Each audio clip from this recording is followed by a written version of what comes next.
രാഷ്ട്രപതിയുടെ നയപ്രഖ്യാപനത്തിന് നന്ദി രേഖപ്പെടുത്തിക്കൊണ്ട് കേന്ദ്ര സർക്കാർ ലോക്സഭയിൽ അവതരിപ്പിച്ച പ്രമേയത്തിൽ കേരളത്തിനെതിരെ രൂക്ഷ പരാമർശങ്ങൾ. കേരളത്തിലെ ക്യാമ്പസുകളിൽ ദേശവിരുദ്ധ പ്രവർത്തനങ്ങൾ നടക്കുന്നുണ്ടെന്നും ഇത് മറച്ചുവെക്കാൻ ഇടതുശക്തികൾ ശ്രമിക്കുന്നുവെന്നും പ്രമേയം അവതരിപ്പിച്ച മീനാക്ഷി ലേഖി പറഞ്ഞു. പരാമർശങ്ങൾക്കെതിരെ കേരളത്തിൽ നിന്നുള്ള എംപിമാർ സഭയിൽ പ്രതിഷേധിച്ചു. രാഷ്ട്രപതിയുടെ നയപ്രഖ്യാപനത്തിനുള്ള നന്ദി പ്രമേയത്തിന്റെ അവസാന ഭാഗത്താണ് കേരളത്തിനെതിരെ കേന്ദ്ര സർക്കാർ രൂക്ഷമായ പരാമർശങ്ങൾ നടത്തിയത്.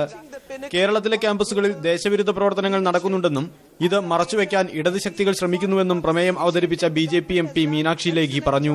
When we discuss certain atrocities of certain kind, a specific state I would like to mention Kerala. The atrocities on campus are constantly forgotten, and the regressive policies of the left actually have tried to whitewash its brutalities. And constant attempts have been made to deface nationalistic politics. ദേശവിരുദ്ധ പ്രവർത്തനങ്ങൾ മറയ്ക്കാനായി ക്രൂരമായ പ്രവർത്തനങ്ങളാണ് ഇടതുശക്തികളടക്കം ക്യാമ്പസുകളിൽ നടത്തുന്നത്.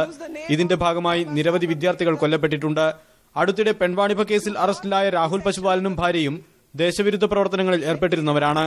അരുന്ധതി റോയുടെ അമ്മ Mary Roy നടത്തുന്ന പള്ളിക്കൂടം എന്ന സ്കൂളിൽ ആൺകുട്ടികളും പെൺകുട്ടികളും തമ്മിൽ സംസാരിക്കുന്നതിന് പോലും വിലക്കാണെന്നും നന്ദി പ്രമേയത്തിൽ പറഞ്ഞു. ഈ പരാമർശങ്ങളുണ്ടായതോടെ കേരളത്തിൽ നിന്നുള്ള എംപിമാർ പ്രതിഷേധിച്ചു. പരാമർശം അവസാന ഭാഗത്തായതിനാൽ മീനാക്ഷി ലേഖി വേഗത്തിൽ പ്രമേയം അവതരിപ്പിച്ചുകൊണ്ടുള്ള പ്രസംഗം അവസാനിപ്പിക്കുകയും സഭ ഉച്ചഭക്ഷണത്തിനായി പിരിയുകയും ചെയ്തു. മീഡിയ 1, ഡൽഹി.